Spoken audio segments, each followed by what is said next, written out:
بسم الله الرحمن الرحيم. مشاهدينا متابعينا اينما كنتم، اسعد الله اوقاتكم بكل خير. تحيه لكم طيبه من شكيله نادي برشلونه من خلال هذه المواجهه. بسم الله صافره البدايه، تقبلوا تحيتي محدثكم خالد نديفر في الوصف والتعليق على هذه المواجهه التي هي من المواجهات المنتظره في دور ال16. هي اخر مباراه تكلمنا عن هالفريقين، ولقاء صعب جدا سوف يكون في هذه المواجهه، لان في اخر مباراه كان الريال بيتيس حاضر بقوه من امام نادي برشلونة في الجولة السادسة عشر. يمتعنا معها هذه الجوهرة الإسبانية، الجوهرة التي سوف تمتع لسنوات وسنوات عديدة. 17 سنة، لك أن تتخيل ب 17 سنة فقط يقدم مجد كبير لإسبانيا ولبرشلونة. هنا لقطة، هنا خطورة، هنا ضربة، هنا أولى، هنا تصويبة. بداية قوية لبرشلونة، بداية قوية لبرشلونة. بصغار برشلونة تكتب الأمجاد الكبيرة. نعم، بصغار برشلونة تكتب الأمجاد الكبيرة للبلوغرانا. البارسا يضرب من البداية، البارسا يضرب من البداية بتصويبة تأتي للاعب جافي في لقطة جميلة جدا لصالح برشلونة المسيطر تماما على المواجهة. شوف اللقطة، شوف اللعبة، شوف اللمسة. أولمو بلمسة وتمريرة وصناعة، يأتي جافي بالهدف الأول لصالح برشلونة من خلال هذه المواجهة. إذن برشلونة يبدأ بقوة، وعلى المجد الكلاسيكو الماضي والقوة التي ظهر فيها برشلونة يستمر بقوته، يستمر بعنفوان برشلونة. إذن بصغار برشلونة دائما تكتب الأمجاد الكبيرة. يتقدم برشلونة بالكرة في وسط الميدان. شباب برشلونة يعني الشايب عندهم ديونج 27 سنة الهولندي.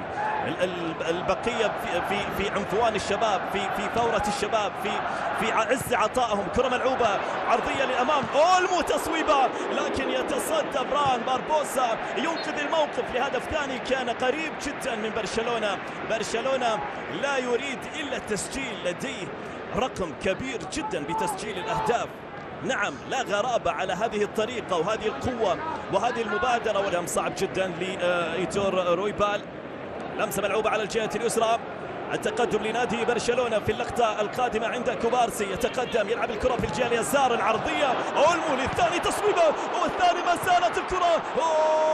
غير معقول، غير معقول. لقطة خطيرة جدا كانت لبرشلونة، لكن في الأولى القائم يتدخل، وفي الثانية حارس المرمى فران باربوسا يتصدى لكرة رافي. اللقطة عند اسكو، جميلة الكرة واللقطة، لكن الكرة يخرج لها حارس المرمى بينا. بمثل هذه اللقطات كان ريال بيتيس في الجولة الماضية يضرب برشلونة من خلال الكرات التي تأتي ساقطة، لكن هنا ساقطة لبرشلونة والانطلاقة ليامال. ما زالت اللقطة والثاني، لكن يا سلام على مارك بارترا مع أن التسلل، لكن بطولية من مارك بارترا في لقطة جميلة جدا، في إنقاذ رائع. شوف اللقطة الماضية التسلل كان واضح على يامال في اللقطة الماضية. نعم التسلل حاضر، لكن شوف اللقطة مارك بارترا في التصدي لكرة خطيرة كانت من رافينيا.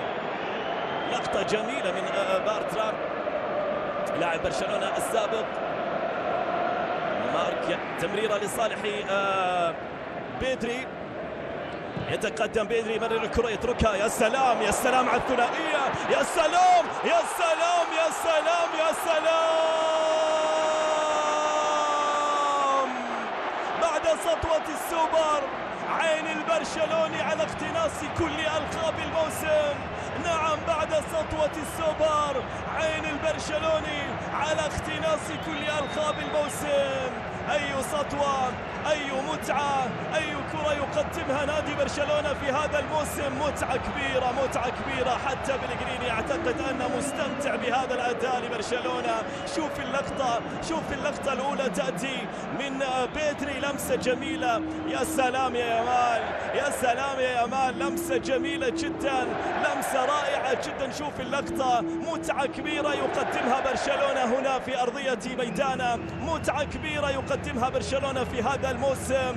نعم، بعد سطوة السوبر، عين البرشلوني على اقتناص كل ألقاب الموسم. كل ألقاب الموسم، ربما يكون لبرشلونة كلمة في كل الألقاب. كان له الكلمة العليا في كأس السوبر الإسباني. ومريرة الخطورة لبرشلونة، التمريرة والتقدم، لكن الكرة مقطوعة من بارترا. تعود سريعا لبرشلونة، لمسة على الجهة اليمنى للخطير لامين يا سلام إلى كونتي للثالث، تصويبة للثالث لبرشلونة، جبهة يمنى لا يستطيع معها ريال بيتيس أن يقاوم هذه الجبهة الخطيرة جدا.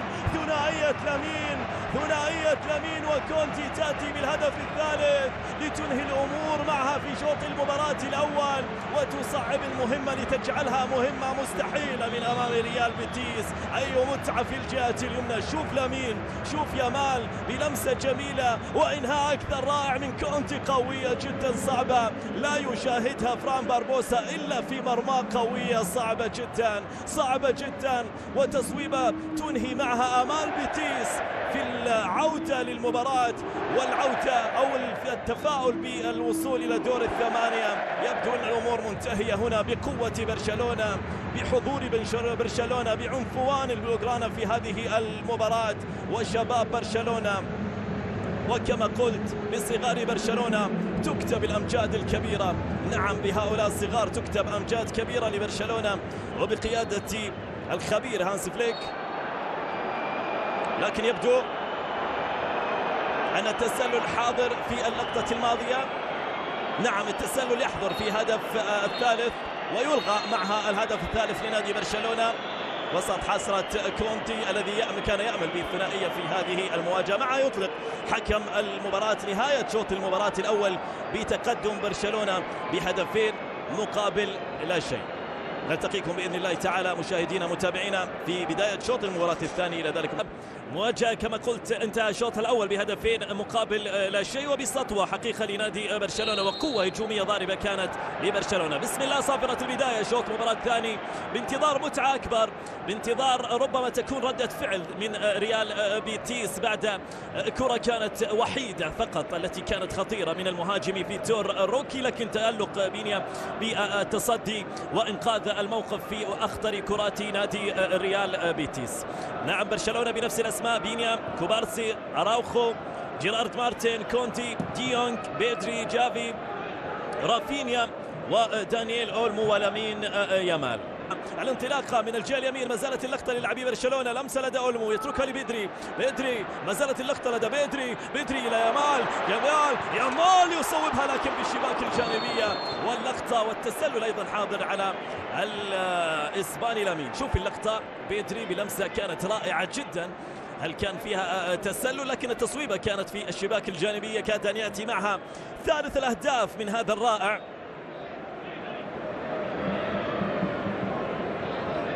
شوف اللقطة التي كانت من رونالد أراوخو، اسم مهم في دفاع برشلونة، قائد برشلونة اليوم. أراوخو البيتيس في العودة من جديد للمباراة. ديونج ما زالت اللقطة معاه، يلعب الكرة لدى جافي، لمسة على الجهة اليسرى، مارتن جيرارد، لمسة وتمريرة لدى ديونج، تحضير الكرة طويلة هناك إلى يامال، والكرة والتصويبة والهدف الثالث يأتي من يامال. جمال يأتي بالهدف الثالث، جمال يأتي بهدف ثالث لنادي برشلونة. في اسمك جمال وفي فعلك إرث الأساطير الكبار. نعم، في اسمك جمال وفي فعلك هو إرث الأساطير الكبار يا جمال. شوف اللقطة الماضية، ديونج بلمسة جميلة، لا وجود للتسلل، كان ناتان وفي كسرة للتسلل في اللقطة الماضية. ديونج بلمسة هولندية جميلة للإسباني الرائع، للجوهرة الإسبانية والموهبة الإسبانية الرائعة جدا. في اسمه جمال وفي فعله إرث الأساطير الكبار. نعم، في فعله إرث الأساطير الكبار، ربما يكون واحد من الأساطير المخلدة في كرة القدم إذا ما استمر على هذا الأداء، إذا ما استمر على هذه المتعة، إذا ما استمر على هذه الطريقة، وإذا حافظ على نفسه في سنوات عديدة. ب17 سنة فقط يقدم متعة متناهية يقدم متعة مطلقة حقيقة في عديد من المواجهات، ليست في مباراة أو مباراتين حتى تقول أن هذه الموهبة ربما تكون موهبة عادية وعابرة. لا لا لا لا، هي موهبة قدمت نفسها بشكل كبير. واحد من أهم أسباب حصول إسبانيا على البطولة الأوروبية في الصيف الماضي هذا اللاعب لامين يامال، اللاعب الشاب الإسباني. انتظار لقرار الحكم، واعتقد ان لا وجود لشيء في اللقطة الماضية بعد كرة كانت جميلة من ديونج. شوف لمسة ديونج، لمسة ديونج ما فيها شيء، ما اعتقد فيها شيء نهائيا، ما اعتقد فيها شيء. لامين يامال كان في المكان الصحيح، وكسر التسلل كان من البرازيلي دي سوزا ناتان، لكن بانتظار تأكيد اللقطة. ألغي الهدف الثالث لبرشلونة في شوط المباراة الأول، هدف كونتي الجميل الذي كان مع نهاية شوط المباراة الأول. هل يلغى هذا الهدف على لامين يامال في شوط المباراة الثاني؟ الجماهير تنتظر، الجماهير بغضب كبير، واعتقد ان الجماهير شاهدت اللقطة، اعتقد ان الجماهير شاهدت اللقطة. هنا عودة من جديد. شوف اللقطة الماضية، ليست اللقطة التي كانت قبل الهدف، كانت تسلل. نعم، اللقطة الأولى بداية الهجمة، بداية الهجمة هي التي كان فيها التسلل، ليست اللقطة الأخيرة. هذه اللقطة الأخيرة التي أتى منها الهدف،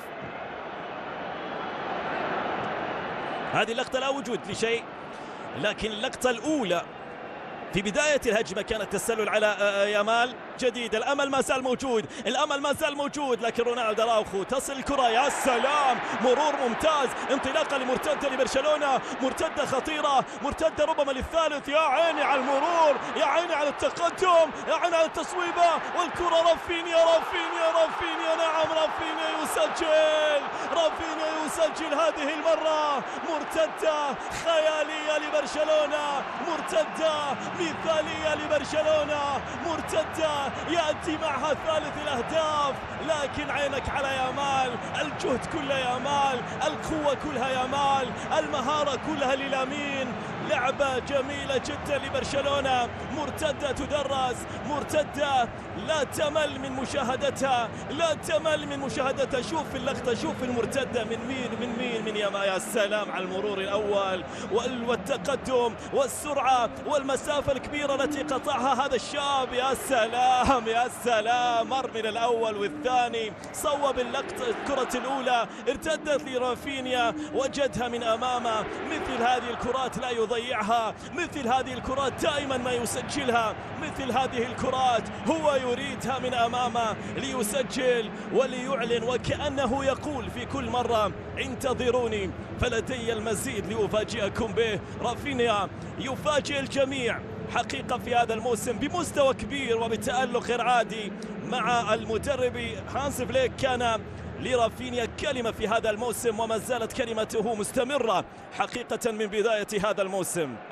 عين على اللقب الثاني والثلاثين. الكرة ملعوبة عرضية للأمام، رأسية مقطوعة، تأتي من جديد، التصويبة على الطاير، عادت الكرة، والكرة ما زالت خطورتها عند أولمو. يا سلام يا أولمو، تمريرة داخل ال 18. فيران توريس يسجل الهدف الرابع. نعم، رباعية تبين لك المستوى كبير في هذه المباراة، تبين لك الفوارق الكبيرة بين برشلونة وبيتيس، تبين لك الفوارق الهائلة جدا بين برشلونة وبيتيس. إذن البديل فيران توريس يسجل الهدف الرابع ويتقدم بالنتيجة. رباعية كبيرة، رباعية تثبت لك أن برشلونة في هذا الموسم يضرب ولا يبالي، يضرب ولا يبالي، لا يفكر بالنتيجة. هي عقلية ألمانية، العقلية الألمانية تقول لا يهم كم سجلنا، لا يهم أبدا كم تقدمنا بالنتيجة، المهم أن نسجل وأن نستمر بالتسجيل. هنا فيران توريس يستمر بالتسجيل والتألق ويسجل بعد لمسة رائعة جدا وصناعة فاخرة من دانيال أولمو ليسجل معها فيران توريس الهدف الرابع بطريقة حلوة جدا. والكرة صعبة جدا على فران باربوسا الذي أصبح يعاني كثيرا في هذه المواجهة بعد تلقي 5 أهداف أو 6 أهداف سجلت في مرمى، 2 منها ألغي بعد داعي التسلل. ريال بيتيس لمسة ما زالت، نقل الكرة، نقل اتجاه اللاعب هناك على الجهة اليمنى للقائد بابلو، من عودة من جديد إلى يوسف سبالي، إلى بابلو على الجهة اليمين، وانتو جميل. لقطة ما زالت على الجهة اليمنى، الخطورة لصالح يوسف سبالي عرضية للهدف الأول والتصويبة لكن إلى خارج الملعب، إلى ضربة مرمى. كانت اللقطة من جواو كاردوسو اللاعب الأمريكي. شوف اللقطة الماضية التي كانت من يوسف والعرضية الممتازة في الجهة اليمنى، لكن الانهاء لم يكن جيد من كاردوسو إلى خارج الملعب وإلى ضربة مرمى. كانت قريبة اللقطة لكن عدت إلى ضربة مرمى.